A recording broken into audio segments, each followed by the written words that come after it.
Us as general medicine physicians are allowed to go see emergencies in the clinic as needed. We're allowed to be open certain hours of the day, and obviously nobody is allowed to be open on weekends, but we can see emergency cases. But as you said, it's emergencies, and it's not, oh, I need to go see a dermatologist. Right. And you mentioned about specialists, and I've had a couple of experiences since March. Since this whole thing started, and I have a couple of things that I need to get done that are not considered emergency. Like I need to see a dentist, and unless you have an abscess or something that's infected, they don't consider that a problem. So. I made contact with the local dentist, and I texted her pictures of my teeth, because that's what you do, right? And she was very clear. This is not considered an emergency. Contact me after, this is when we were in the total quarantine. Correct. And the same thing, with other things. There's a very specific protocol that you as a physician know you have to follow. You can't just go out and see someone who's got a sore throat. Right. During normal business hours, we can see people with sore throat or cold or whatever. But if I was to get called in today, it would not be just for, I've got a hangnail that came off and I'm bleeding. Can you give me a Band-Aid type of thing? We really can't come in just for that. We're looking at things like asthma attacks, problems with blood pressure, blood sugar, any type of emergency. You're bleeding, you obviously need stitches, that kind of thing. Those things can't wait, and those things we do see. But it's not just for, because of the quarantine, we also need to protect ourselves. Yeah, absolutely.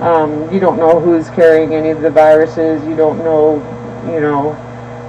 if you're being exposed or not, because some people are pre-symptomatic or asymptomatic and you just don't know yet. Sure, and they don't even know yet, And they don't know yet. When I had initially, and in case anyone has been living under a rock and doesn't really understand what I had gone through, I had gone to see a dermatologist. Is it okay to mention her name?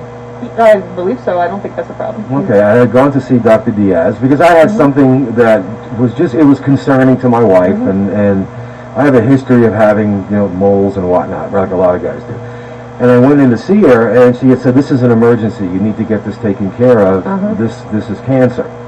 And this was in a time where we were out of the quarantine. We were out of the total quarantine, but we were still under restrictions. And because of underlying health conditions that I have Parkinson's, I have diabetes, I have neuropathy, I have a bunch of stuff. Right, you have risk factors. I'm a very high risk factor. I had to go to several different,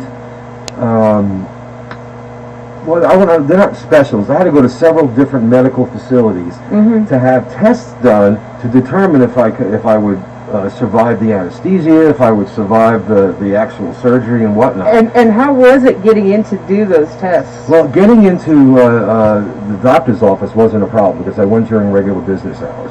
But because everything had to be done quickly, I was sent to David to, I think it's Todo Salud, to get chest x-rays done. I was sent to Immunotech to get blood work done. I was sent to 3 or 4 different places. And I'd like to say it was very simple, but because of a language barrier and an understanding that there were things that I wasn't aware of that I needed. So I showed up in the morning at Immunotech knowing that I had to fast. They told me that, and that was great. What they didn't tell me is that there would be a urine test. And I woke up in the morning, and you do what you do when you wake up in the morning, and like a lot of guys over 55, you have prostate conditions. So I get there. Those things don't wait. No, and I get there and I go, okay, fill this up. I'm like, can't do. So I had to go back. Right. Getting the chest X-ray, they sent me over to the clinic up here. The polyclinic. The polyclinic. There was a long line. I did not know that. I should have known that, but I have balance issues, and I usually walk with a cane. I can't stand on line for an hour. Many people cannot stand out there. And I went back, and we couldn't get the communication. And my Spanish isn't very good, but it's usually good for like restaurants. I can order food, I can ask directions and all that.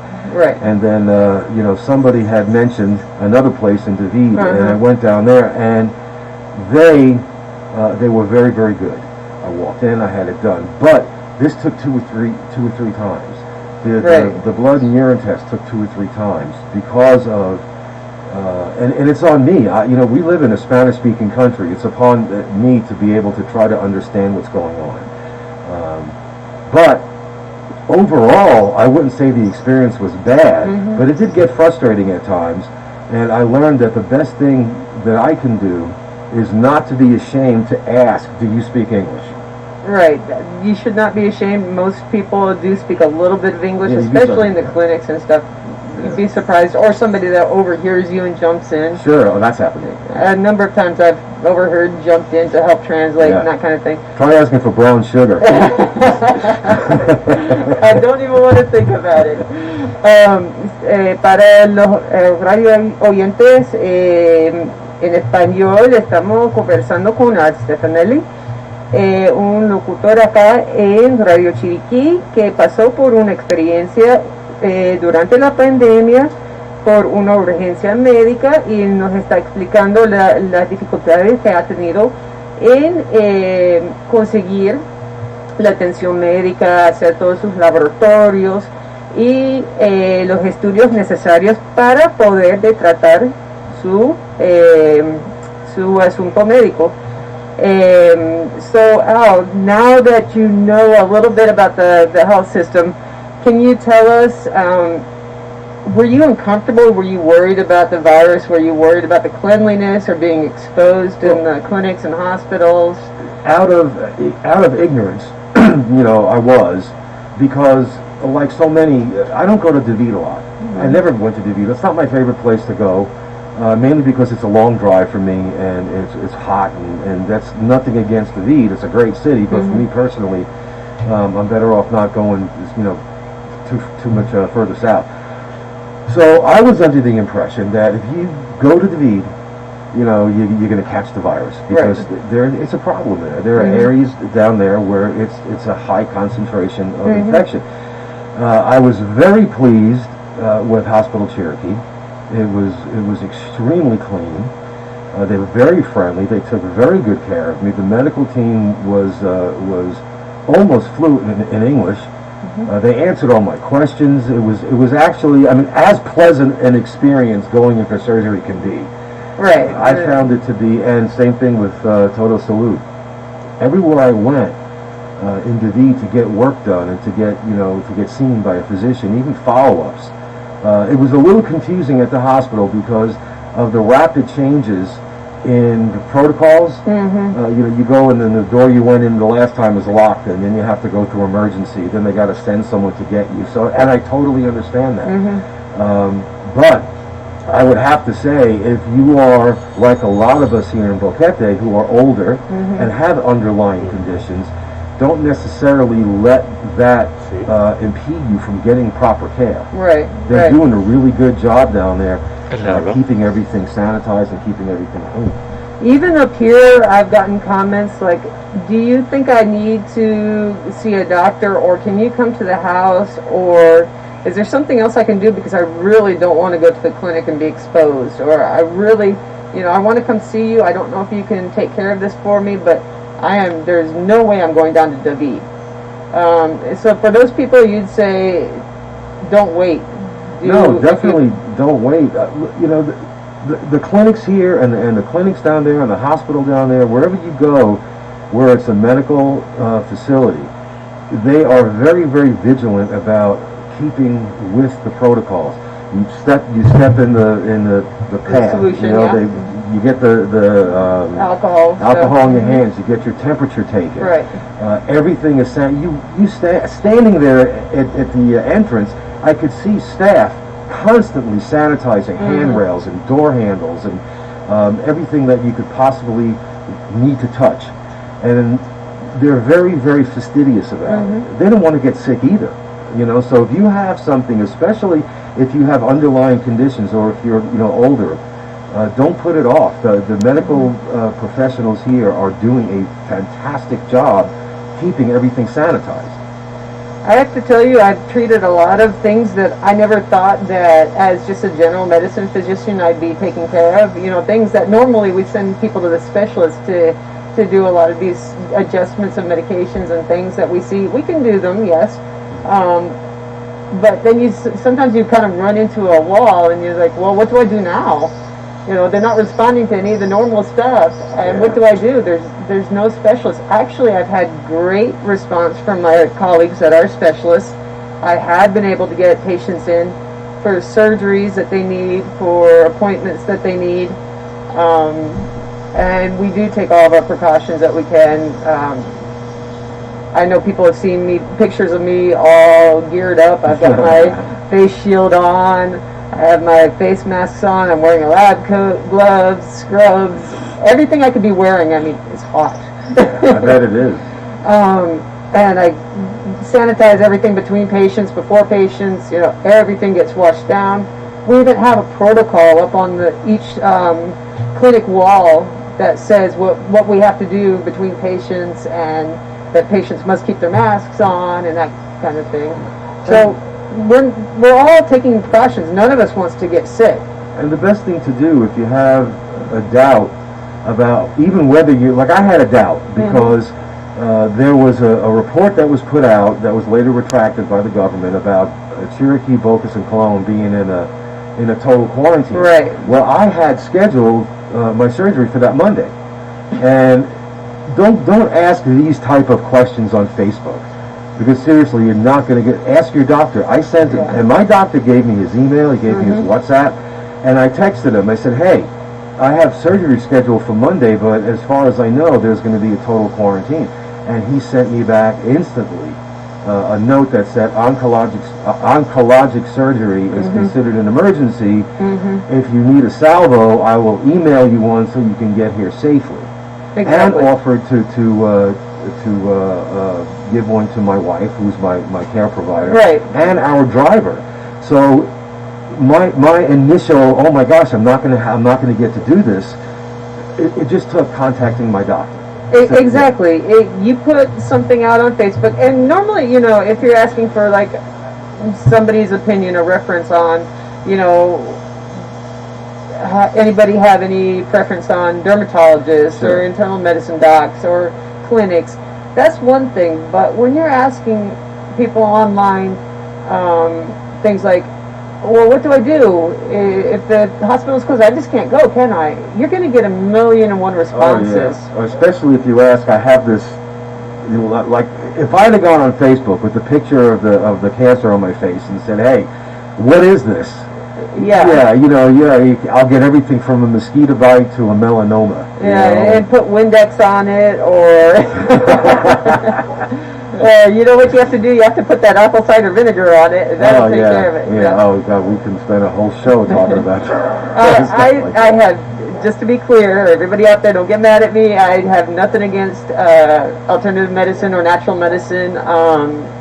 We use it in conjunction with Western medicine all the time. I've got nothing against it, but you know, I'm kind of against giving. Yeah, I'm kind of against giving medical advice online, because you don't know exactly what that person has, and if they wait too long, then it's going to be a whole lot harder to treat. Well, it also leaves you open to you know, and I'm guessing it works the same way here as it does in the States. You know, if I had put something on social media in the States, and someone that had a medical background or a doctor gave me an online diagnosis, right, and it turned out to be bad, and well, then they're open to lawsuits, and they're open to ridicule, not to mention the reputation is on the line. Right. So, yeah. And that's the main reason. I mean, I do have people ask me online, I do have people ask me on Messenger or on WhatsApp, and I have to tell them, you know what, the only way that I can diagnose your problem is if you come in and see me. I can't do it electronically, even with a picture. I can't tell you what that is. Yeah.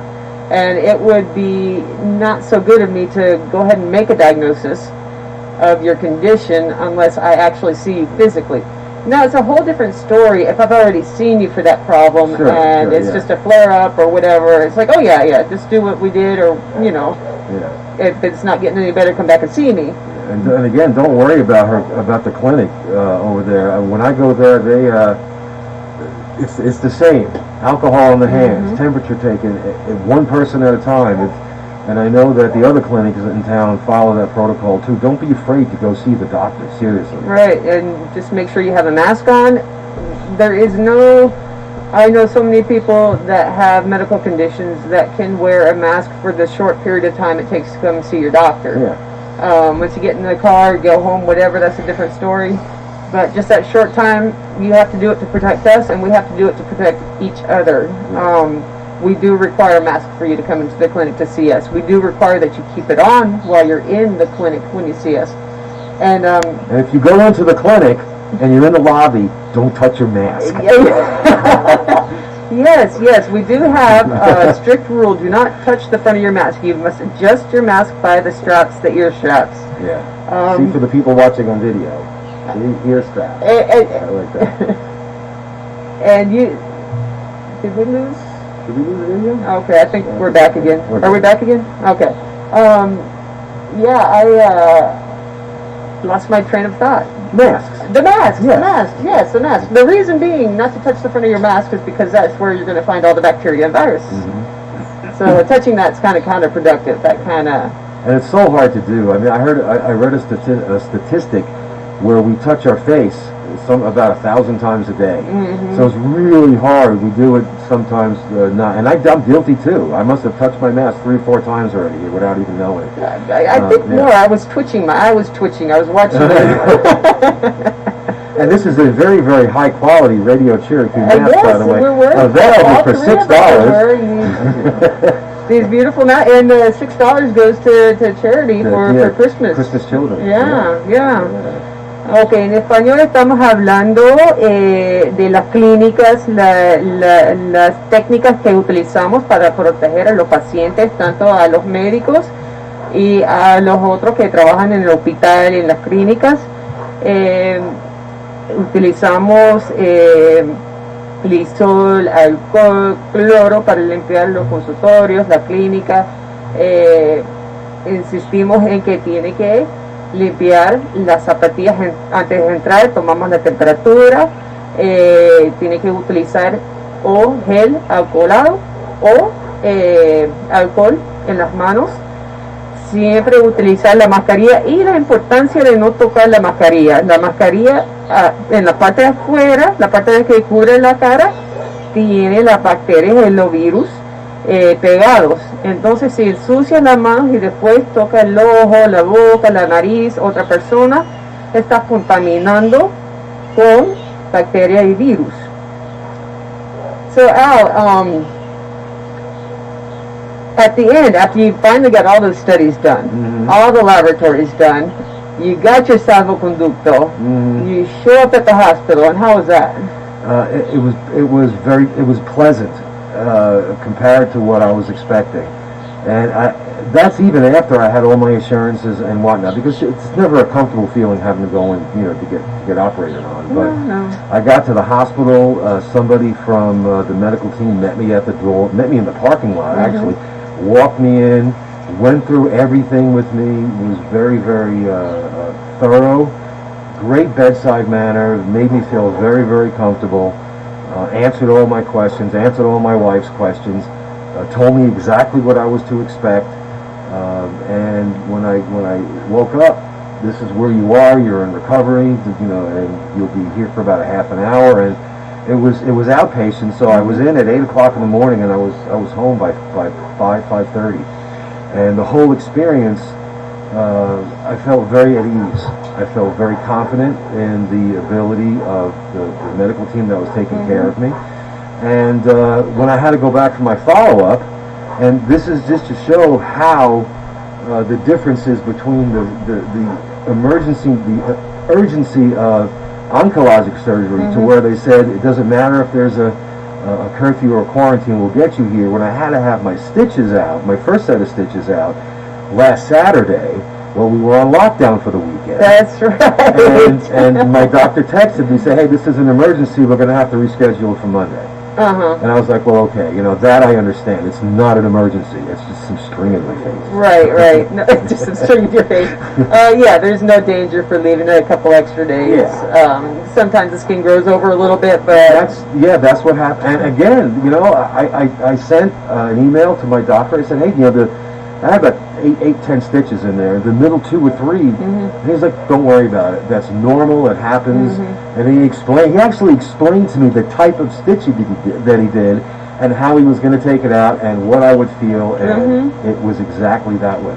And those that have had stitches, we kind of know this. Some people don't go out and get it taken out the day they're supposed to, or they can't. Yeah. You kind of... you never, when you're a patient without a whole lot of knowledge on these things, you appreciate getting the information, what to expect. Sure. What to expect when you get the stitches out or the staples out or that kind of thing. Yeah. And what happens if they get covered up. And the whole experience, from the time where, the doctor said to me, you have cancer. That initial, you never want to hear that. It doesn't matter what kind of cancer it is, because once it's in your body, you know it's in there and it could come back. Right. This community had reached out to me. A lot of us here, that live we live on fixed incomes. A lot of us live on Social Security. And you can try to plan for things, but when someone tells you that, and then they say this is what the treatment's going to cost, and you don't have the money, it's unnerving. It adds to the stress, which doesn't help anything. What do I do now? What do I do now? And some friends of mine got together on their own and organized a fundraiser. I saw the fundraisers. And they did a great this job. This community stepped up, and I've only been here a few years. It's not like I've been here 15 years, and I know there's a lot of people who know me, but the way this community responded, things like that kind of restore your faith in humanity. When you read about all the bad news and all the fighting on social media and everyone's at each other's throats, people from all different walks of life, all different religious beliefs, political ideology, everybody came together, and they funded this for me. There's no way I would have been able to. I would have had to have sold, personal property, and I don't even think that would have been much because I don't own much. I know we're all impressed by the efforts made by the entire community. In fact, we're all jealous of that food you're getting, by the way. Yeah, I'm going to get to the food in a second. But not having that stress, and you and I have talked, a lot about how stress affects you, how it affects your healing, how it affects everything. Right. And I was a bundle of nerves. I didn't know what to do, Right. And this community has shown its generosity over and over. And I've been involved in a lot of fundraisers here. And I've seen this community over and over again come to the aid of organizations, of individuals, and I think that's one of the things that makes this community very, very special, and it's very special to me. And then Margie Brooke took it upon herself to put the food. Hey, because I was quarantined for 2 weeks, and the doctor said, well, because you've been in the hospital here, you have to quarantine. Yeah. And we were talking about this earlier before the show. My eating habits as a diabetic before this, they were terrible. And that's on me. I was eating a lot of junk food, a lot of fast food, a lot of processed food. My blood sugars were out of control. I mean, normal to me was 400. And if you're a diabetic, you're probably like, oh my God. Yeah, that's not a good place to be. No, but, and I know it's a terrible excuse, but finding food that tastes good, that's also healthy for a diabetic, in the past, has been very difficult for me. So I've just ignored it at my own peril. Well, the food that my wife was specific, you can't have sugar, blah, blah, blah, blah. And at first I was like, well, I wonder what everyone's going to bring, And they brought keto meals, they brought low or no carb, and it's stuff like lasagna and zucchini boats, and yesterday I had these little pepperoni cheese eggplant little pinwheels. I saw those. They look delicious. Well, what this has done, this hasn't just helped out my family in a time of need. It's also completely changed my perception of what healthy eating is. And I have now, over this last couple of weeks, have learned that there are things that I can eat that are healthy for me that are extremely delicious. You know, Sheila I've Strunk seen that. brought me a chocolate cake with no flourless, no carb chocolate cake with whipped cream, which, as you know, has no sugar in it. And I'm thinking to myself, I should really be feeling guilty about this. But, you should, because the rest of us were salivating over it, by the way. But now I have, I think, successfully transitioned from eating like crap, really, to eating a healthy diet that is going to keep me healthy and hopefully prevent any future problems. You do have to be careful not to go to the extremes as a diabetic, by the way, though. Yeah. You do realize that, limiting all your diet is great. You do have to limit it, but you can't go overboard either. Yeah, and you've been a huge help with that. I had done exactly that. I went the other way. I said, okay, well, I'm just not going to eat. Because every time I eat, my blood sugars spike, and the diet plan that I was on wasn't working for me, and I went to see Dr. Shannon here, and she pointed me in the right direction. This is when you should eat more important than what you eat. And because I got excellent medical advice, now my blood sugars are good.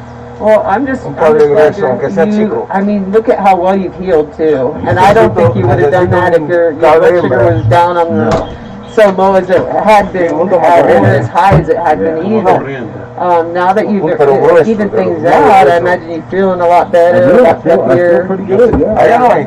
And I'll post something later. I know that I'm trying to keep everybody updated, people that helped me out. I'm going to post a picture later or tomorrow, and you'll before and after. Yeah, definitely. And you'll see the difference between what 2 weeks can make and a proper diet.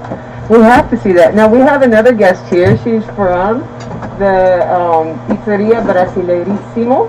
Exacto, buenos días a todos. Pizzería Brasileirísimo también está abierto hoy para atender a todos que não podem cocinar em casa, alguno que pode estar em alguma casa alquilada e não tem como voltar para seu país, pode pedir a comida.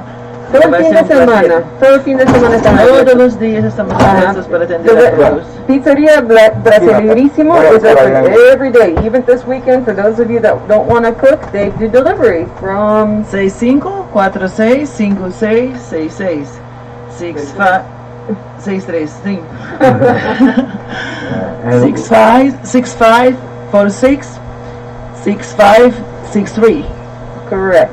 And let me interject here. I love that place. Oh, I had my wife and I were looking for some takeout. This is months ago, and someone had sent me your ad. Texted me the graphic ad, and I said, well, let's try it. I have never tried it before. Oh, thank you. So far, we've ordered from you takeout 4 times in the last 2 months, but every couple of weeks. Pizza, fantastico. Chicken parmesan. Good pizza. Oh my gosh. Man. The chicken parmesan and fillet parmesan, stick parmesan. Man, unbelievable. It's if you have not eaten there yet or had them delivered, please do so. The fish sticks, the pizza, the pasta, everything is fish. Good. Yes. I don't think I've tried the meat yet. ¿Qué nos trae? Hoy ha traído un espaguete con una salsa típica de Brasil, chamada salsa stroganoff. O espaguete stroganoff. Usamos mucho essa salsa em Brasil. Salsa stroganoff. Em festa de matrimônio, de cumpleaños, às vezes se serve cena com a salsa stroganoff e arroz branco. É uma salsa muito usada. So in Brazil, this is the stroganoff sauce for pasta is used for weddings, for birthdays, for special celebrations. She's saying, and it looks actually delicious. And we'll have to try it once again. Pizzeria Brasileirísimo. Brasileirísimo. Very Brazil. Very Brazil. Brasileirísimo. Em la calle principal, logo depois do Banco Nacional, é bem cerca. Estamos abertos todos os dias, de 11 da manhã até as 10 da noite para delivery. 11 in the morning till 10 at night for deliveries. Hoje, como a quarentena, só delivery. Durante a semana, pode agarrar também em take-out. Pode chamar para o 6546-5663 e fazer seu pedido para take-out. So during the week, they're open until 7 for takeout, and after that, only for delivery. So they're open from 11 a.m. to 10 p.m. every single day of the week for deliveries. You can call, you can send a WhatsApp. The number is 665 and 45 6546 56 56 63. So both Al and I both recommend the food, yeah. the pizza, the pastas, everything is excellent. E pode visitar também nossa página internet, website, ou também no Facebook, Pizzeria Brasileiríssimo, uma página com verde e amarillo, Pizzeria Brasileiríssimo. They are also on Facebook. Check them out on Facebook or on the internet. Okay. And if you order through WhatsApp, every couple of days I get a WhatsApp from them with pictures of yeah. Okay. Yeah. Oh, nice. Nice idea. Call you WhatsApp. I send you menu for you. Oh, wow. See, there you go. You have no excuses. She sends the menu right to your WhatsApp after you've ordered from her a couple of times, and she'll send you what's on the menu for that day. Yeah, see? Excellent service. Oh, look at that. Exacto. Sí, tenemos muchas You know what? That's a trap. That's yeah, but it's such a good one. Very diversity de eat. Hoy tenemos un plato típico de Brasil chamado feijoada.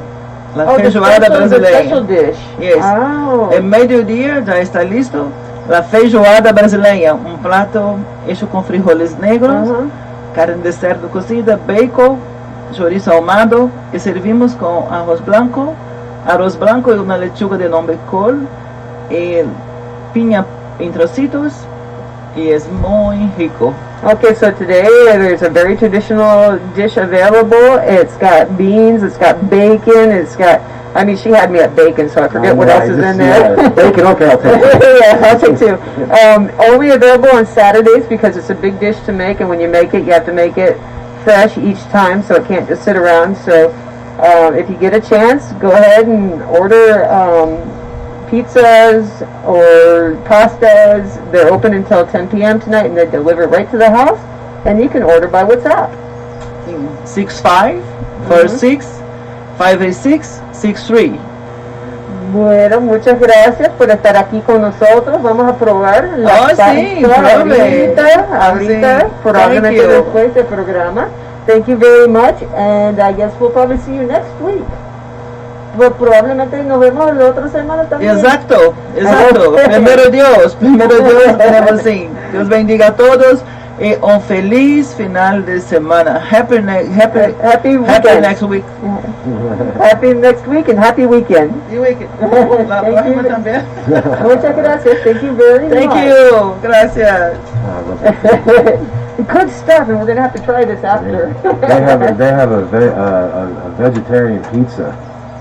That's very, very good. And I've tried a couple of the pizzas. Yeah. She's actually, when she comes, she usually brings something for us to try. Yeah. That's great. Yeah, so the pizza, I've enjoyed her pizzas. I've enjoyed I believe it was fish sticks last time and some French fries, and it was good stuff. And did she send you the entrapment WhatsApp pictures? Well, I don't eat out a whole lot because my husband is an awesome chef also. And he makes his own pizzas. And well, does he deliver? I'll have to ask him that. But he's getting it perfected there. He's getting it perfected. But we have a good time eating at home. But I definitely, one of these nights we're going to have to order out and take a little break. And that's the car that'll come to your house, that little silver. Oh, okay. Little, I don't know, it's a key or something. And I believe she was telling me last time that, no, I don't think it was her. Actually, I think it was Bolivar.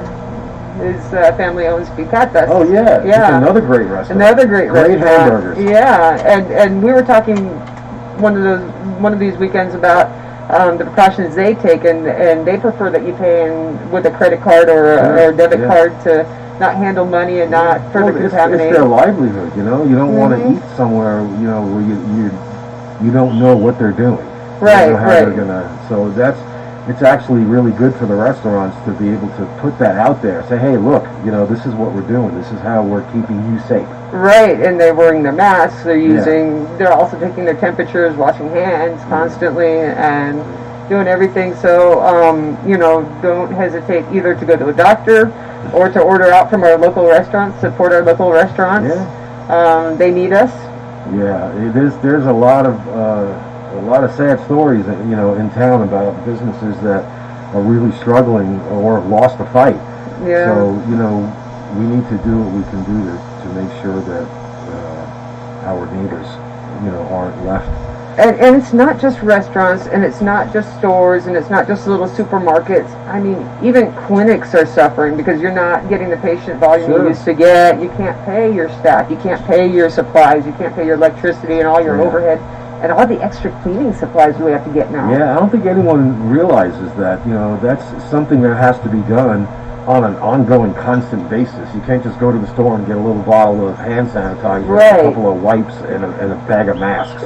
No, there's fumigation, it's mopping. I mean, clinics have always been clean. We've always been known for cleaning the clinic really well, but now it's like, we're doing 100 times more things that are required by the government.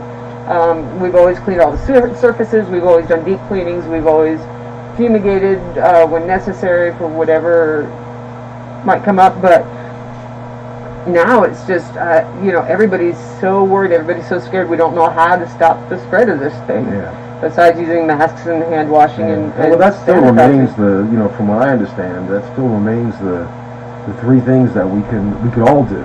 We could all wash our hands, we could all wear a mask, we could all excuse me, I don't have COVID, I smoke too much. And we can observe social distancing. Those are very three simple things that we all can do. Very simple, and it's not, forever. This is for right now until we figure out a good treatment. And you being a journalist and myself being a doctor, I'm sure the both of us have seen quite a few news stories and reports out there, online, especially on YouTube. We both receive a bunch of videos and articles every day. How can we tell a legit article, a legit journalist? Well, this really hasn't changed in decades. I got into journalism. I got my first job as a writer for the New York Times back in '85, and what the process is for vetting information 40 years ago, or 35 years ago, it still hasn't changed. Look at your sources. Look at where it came from. Now, there's nothing that you can do about any one individual's belief or disbelief in a particular source. There are some people who have their favorites. There are people who absolutely hate them. But as a journalist and as someone who's been involved in the news, in radio and print news for 35 years, look at where the information is coming from. Is it coming from a source that is generally respected? No one's perfect. And look at last week. I posted the thing about being in quarantine for 2 weeks because a lot of us get our information from the Gazzetta. It's like the gospel of official documents. Right, and I myself passed it on to you. I said, "Have you heard about this?"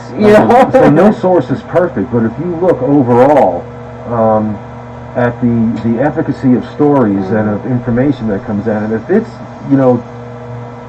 95% accurate, again, nothing's perfect. So, and I know a lot of people have an aversion to mainstream media. That's a whole other show. Right, the CNN, MSN, Fox. I am part of the mainstream media. I have been part of the mainstream media. I did radio for WABC. I've done reporting for the New York Times, for McClatchy, for all three news networks, for the Associated Press, for United Press International, for Reuters. So I've been involved in the back end of this for almost my entire adult life. And when we have to check a source, we look for, okay, first of all, who's reporting it? Where is it coming from? Is any other major news agency carrying the story, unless it's an exclusive, and that's in its own category. So when I see information come from government agencies like the CDC, or international agencies like the United Nations or the WHO.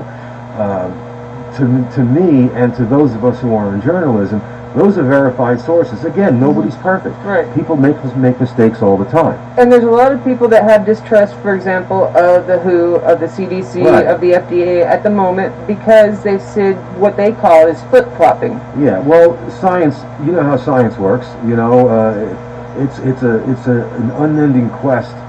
It evolves. It evolves. We learn as we go along. Yeah, if that didn't happen, we wouldn't have polio vaccines. We wouldn't have, measles vaccines. We wouldn't have the protocols that doctors have to go through before they operate on somebody. We wouldn't know anything about germs. We wouldn't understand germs. I mean, how long ago was it? It wasn't that far back in our history that they were using bloodletting, that they believed in the humors instead of bacteria and viruses causing the illness. It was because your humors were off, and they had to, So you look at if a story comes across your in social media, especially social media, look at where it comes from. And I can't speak to someone's disdain for mainstream media, but most of the people fall in the middle somewhere. So is the story being covered by ABC, NBC, CBS, the Associated? Is it a universally covered story? And then when you learn, it takes a little research. I know we're kind of lazy. We live in a world of 140 characters, right? So you look, okay, well, who's behind this? Is it a Johns Hopkins? Okay, if something comes out of Johns Hopkins, you can be pretty well sure that it's accurate information. Right. So you have to do your own research. If something comes across social media and it's this guy in his living room on YouTube, and nobody else is covering it, and you do a Google search on that, and everything you see says, no, this guy he's not verified. He says he's a doctor, but he's like a doctor like I am, a PhD, not an MD, right? So you have to look at several different components, and then you can make an educated decision on whether, okay, this is legitimate, or this is, as they say, fake news. And you may be able to verify, yes, it's a doctor. Yes, it's a scientist. Yes, it's a researcher. But sometimes there is bias during reporting, especially when it's not done by a professional journalist. Even when it is done by a professional journalist, there is automatically bias. Right. It's hard to remove all bias from reporting. You do your best. You try to present all the issue from all sides. But doctors, scientists, other people, they're innately biased, and they're going to use their own experiences, not necessarily, all the research that they could be doing on the issue. They're just going, okay, well, I've treated 20 patients, and all 20 patients got better. But they didn't do an actual trial. It's not a study. Right, it's not a study. They have a small group of people. Those people might have gotten better anyway. Right. We don't know. No, we don't. And that's the thing, you don't know. When you look at and I'm sure you read way more medical journals than I do, but I do read a good amount of them for research purposes. And a lot of people, and this isn't the fault of your average person, really isn't expected to know how scientific and medical trials go. Of all the protocols that are put in place, and all the demands, and the double blind and triple blind and quadruple blind and we do, as doctors, learn some about that. We're not researchers normally. We aren't scientists necessarily. We're scientists by default. And you also have to look at is it a false dichotomy? Is it something that's okay to compare? Do you compare this? Are they on equal footing? So you have, say, a medical report that comes out of Johns Hopkins for whatever. Just say it's for skin cancer, using that as an example. And you have this study from Johns Hopkins, and they are saying this is what causes this is how it's treated, this is what you do, and it's a in-depth, lengthy study of skin cancer. Right. And everything's spelled out. Everything's spelled out. From the patients to their exclusions and that kind of thing of patients. And then you have a series of YouTube videos by, and they may be internal medicine doctors, they may be ER doctors, they may be private practice, but you've got a few things coming over here where, let's just use an example, they say, if you take a handful of grass out of your yard and you put it in the blender with whipped cream and you apply this, all right, it'll cure your skin cancer. And it's worked in 100% of my patients type So of deal, yeah. These are not equal to debate. Yeah. You're not, it's not a comparison. You're looking at a scientific study being debated by someone's personal experience of their grass clipping. They're not telling you anything about their patients, any underlying conditions. They're not telling you what other medications they're taking in addition to a certain medication that they're trying to say is the cure-all of cure-alls. And journalism works the same way. You know, it's if I do, when I was an investigative journalist for many years, and my editors would not they wouldn't even accept the story from me unless I had all my sources listed. I had at least three corresponding three sources of verification. Everything had to be laid out because it was protecting the not only the integrity but the legal aspect of the New York Times. Right. Today we have citizen journalists. We have people that have iPhones, and this is great. You know, there's a lot of things. There are entire movements, and I'm not just talking about what's going on in the States with Black Lives Matter. You have the Arab Spring. There is so much good has been done. In China, in Korea. Yeah, by people with the cell phone, getting it out, smuggling it out in there. Exactly, but when you're talking about people's health, when you're talking about actual science, to take something that is a scientific theory, and the theory isn't a guess, by the way. It's a pet peeve of mine. People use theory. I have a theory. No, you have a hypothesis. Yeah. That's a whole other story. Yeah, there's a whole terminology there. But when you have a solid scientific theory, and then on the other side you have someone's beliefs, you know, whether they be ideological, religious, personal, whatever, it doesn't matter. By putting those two together, as if they were on equal footing, it gives credibility to something that shouldn't have credibility because it hasn't been thoroughly researched, and it also takes credibility away, and that's a big problem with journalism, and that's why so many people have an aversion to mainstream media or whatever. As well as in the medical community too. If you're gung-ho and you're saying this works, and it works 100% of the time, nothing works 100% of the time. Nothing works for every patient. You have to go around giving different. One antibiotic is not good for every patient. It's not good for every illness, and that's why we don't only have one antibiotic in the world. So be very wary if they say 100% have gotten better with this medication. What do we know? We talked about this earlier. You know, if we don't know, the responsible thing would be, look, we really don't know. Right, and that's what I say all the time. We don't know. This has worked for this group. It has not worked for this group. It has done nothing for this group. It has caused medical problems for that group. So while we are investigating this, we don't recommend that you do this until we finish our studies or we get a little more information. And there's absolutely nothing wrong with that. Or do it under doctor's supervision. Don't go out and buy it yourself and take it yourself. It's always best. We're not saying this is not going to work. We're not saying it is going to work. We're looking for anything that will work at this point. Like we're referring to the virus.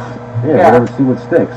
Yeah. No, but to have that this is the definitive, in anything. This is how we know that this particular medication doesn't work, or this is how we know this one has potential, or this scientific, hypothesis is on its way to being a full-fledged theory, because although nothing is perfect, we haven't found anything yet that proves otherwise. Right. And in vitro studies are a whole lot different. In vitro means you're doing it in a lab, you're doing it in a petri dish. Yeah.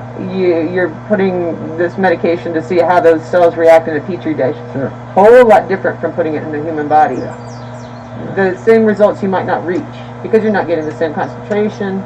And certain medications require toxic concentrations to work, such as chemotherapy. Yeah. So, nothing's 100% in life except for death. Yeah, and taxes. And taxes. Thank you. Thank you for that, to add a little bit less gravity to the situation. Right. But it's troubling, to me, and we've talked about this. It's troubling to me as someone who spent so much of my life as a journalist, in like I said, in print and media and whatever, and to know from all of those years of experience what components go in to publishing a story or an article that is true, that is factual and accurate. And when I see how some of the other stuff that's coming off of YouTube or off of certain websites is being promoted in the same way, it's irritating to me, and it's disappointing, and it's kind of depressing. It is. At the same time, I don't believe in censorship, No. But the misinformation is a little bit. Well, yeah, censorship. Refuting bad science is not, to me, and this is just my opinion. It's not censorship. It's being responsible. Refuting, not removing. Right. Refuting.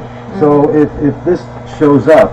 And I've done this before, and I know that irritates some, and I apologize, but don't apologize. Something that comes across my feed is, okay, here it is.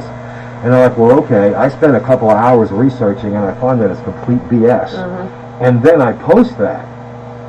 I get pushback from that. Well, you're just trying to... No, I'm not trying to. Or you get a dozen other websites saying that you're wrong. Yeah, and I'm like, okay, you've got 3 videos of your Uncle Phil, 2 videos of your Aunt Linda, some guy from California and a guy from Canada, and I've got Lancet, Johns Hopkins, I've got Georgetown University, and you can't compare those two. I'm sorry, do some more research, but your Uncle Joe's experience in his kitchen, with a scrubby pad of dish detergent and whatever against a triple blind study from John. I'm sorry, There's no comparison. That's not a comparison. There's no debate there. And remember, things are constantly going to change in medicine, in science, in the world. Yeah. You just have to keep watching, looking. Don't latch on to anything right away. Yeah. Get all of the facts. Get all the information. Ask your doctor. Sure. Ask your doctor what's good for you. Al is presenting great information online. He's a great journalist from IC. He does his research. He has an awesome show, Boquete Now, on the radio, also on Radio Chiriqui 103.3. And, the best thing you can do is ask and question, but make sure you're getting good sources. Make sure you're asking, your doctor what you should be doing if you're feeling ill, if you think you want to try and boost your immune system. Ask your doctor. They're that's what they're there for. And keep an open mind. Keep an open mind. If you're looking at that video from your uncle, also look at the information from the trusted sources. Don't say, okay, I have an open mind, but I'm not going to look at mainstream media. Right. You're still as ignorant as the guy on the other side. Right. And I try to look at all sides. I look at studies that both prove and disprove the efficacy of some medicines. Yep. And you've got to take it all in conjunction, all together, to be able to make an informed decision. And we can't say that one thing is not going to work for somebody. Yeah. So that's just something to be aware of. Nobody's trying to, say, no, we're not going to give you this medicine because, we think it's bad. Yeah. Or for whatever other reason is out there going around. We're trying to protect the patient. Yeah, and that's what it comes down to. You guys are trying to protect the health and well-being of your patients and humanity in general. And nobody wants this over more than we do. No, and my deal is I'm just trying to get accurate information out there. That's pretty much what it comes down to. When I have a question, I go to Al. I really do. I say, is this legit? Can you find something on this for me? I can't find it. And as Arnold Schwarzenegger says, I have detailed files. Well, I think that's just about all the time that we've got for today on the show. I'm Dr. Shannon Tour.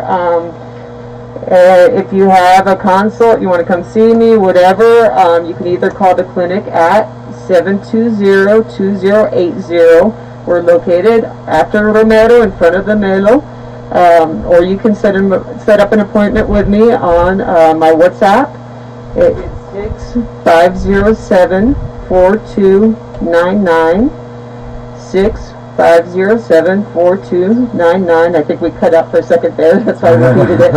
And of course, for any of the local goings on and news sources, news reports, you can trust Al. He's always posting. He's always there. And my page is public, so... His page is public. This is Talking with Your Doctor on Radio Chiriqui 103.3 every Saturday from 10 a.m. to 11 a.m. We hope you enjoyed the show, and we'll talk to you next week. So well done. I think it's fun.